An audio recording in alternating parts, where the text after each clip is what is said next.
"Hello, son." The kid went limp with terror. His mouth worked, but no sound emerged. "The gun I'm holding to your head is nothing fancy. An old-fashioned .38 caliber semi-automatic, serviceable at best." He kept his voice low, tones soothing.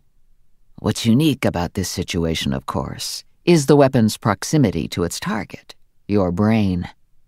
When I pull the trigger, the bullet will rocket from the chamber and explode out of the barrel and into your head. In response, your brains will explode out the back of your skull." Breakneck firmed his grip on the weapon. "The sound will be muffled by the fact that the barrel is pressed to its target, the mess contained by the pillow, bedding, and mattress." The bony young man began to shake.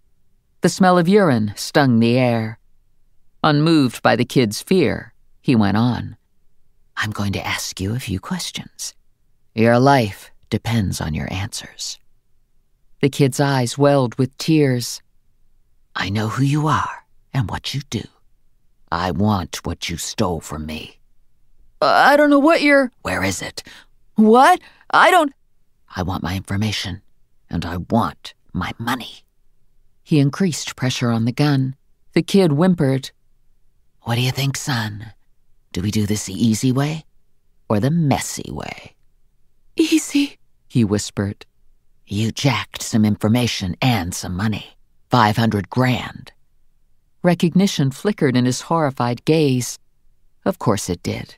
One didn't forget stumbling onto that kind of money. "I see we're on the same page now. Good." "I didn't take your money." "Who did?" "I don't know." His voice rose. "No one." His eyes darted back and forth, a clear sign he was lying.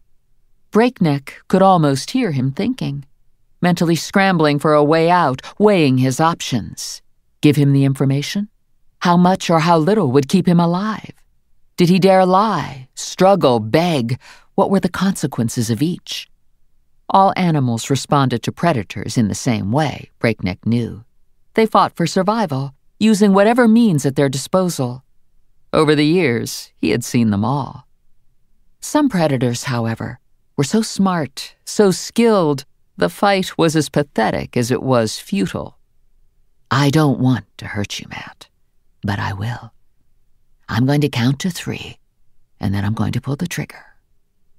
1, he said softly. 2, 3. "Okay, I found it, but I didn't move it." "Who did? A name?" "I don't know. An email address and screen name, that's all I have. It's Mario Man at Yahoo. Check for yourself on my laptop. I'm Gunner35. My password's 121288. You can get it all with that. I promise. Go see. It's all there." The kid's voice rose as he spoke. Breakneck laid a gloved hand over his mouth to quiet him.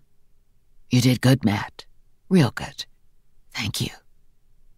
He moved quickly, snapping the young man's neck before he had a clue what was happening.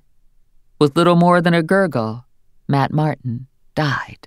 Wednesday, January 14th, 2 a.m. Moonlight bathed the room in icy blue. Detective Mary Catherine Riggio slipped out of bed and into her robe, then crossed to the window. The full moon had transformed the winter night into a sort of twilight zone, a surreal landscape caught between daylight and dark. "You okay?" She looked over her shoulder to the bed, the man in it. She smiled, liking the way he looked there, the way he was looking at her. "I'm fine. I couldn't sleep, that's all. Sorry I woke you." "You didn't." "Liar." She turned back to the window. "It's beautiful." "You're beautiful." She didn't think of herself that way. She never had. The proverbial tomboy, always scrambling to keep up with her 5 macho brothers. But he made her feel beautiful, womanly. Dan Gallo had come into her life and made her believe in things she never had before. "Marry me." She glanced back at him. "Very funny." "Do I look like I'm joking?" MC searched his serious expression. She voiced the first thought that came into her head. "You're out of your mind." "Why?" "We hardly know each other." 6 months. Not long enough. When it's right, you know it. It feels right to me, MC. He held her gaze. She pressed her lips together, panic licking at her.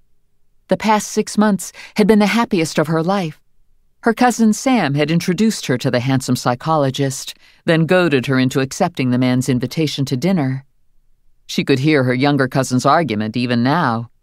What's the problem, MC? He's good-looking, single, and Italian. What more could you want? Not a cop. Check. Not a psychotic criminal. Check.